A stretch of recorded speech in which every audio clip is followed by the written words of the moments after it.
Commission for Conciliation, Mediation and Arbitration, the CCMA, has set for a mediation process between labour unions SATAWU and Untu in a bid to bridge a wage impasse at the Passenger Rail Agency of South Africa, Prasa.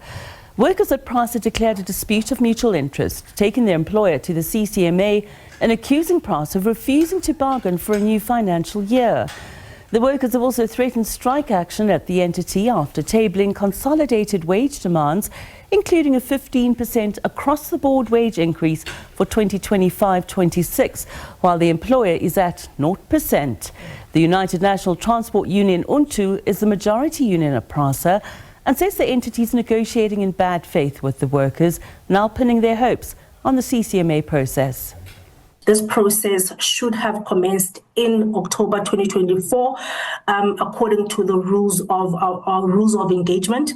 But unfortunately, we found ourselves at the CCMA. The CCMA did grant the management the 30-day extension for them to go back to their principals and to get a mandate. However, the CCMA did break this process to a 60-day process, basically. So you have your 30 days whereby management will go back to their principals and get a mandate and also look at their financial position.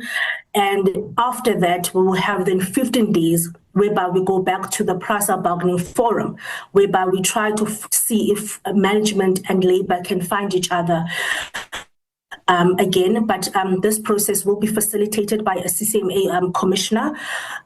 If this fails, then we will have another 15 days whereby we go back to the CCMA for the conciliation process. So this process will resume again. And if this process fails, then we will be issued with a certificate of non-resolution. And that ultimately means that we can go to the streets and we can exercise our right to strike. I also want to just highlight the fact that while we expressed our dissatisfaction, the CCMA was of the view that a strike would have a very severe impact on the economy, and also it would then impact your working class, which uses our trains to get to work. So ultimately, the poor and the lower working class would be affected.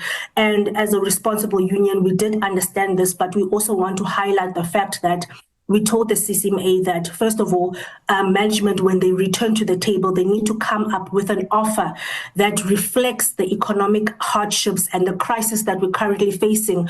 I mean, VAT has gone up, and we all know that we've received all the SMSs, meaning our insurances are going up, food is going up, basically everything is going up. So we need a good offer on the table.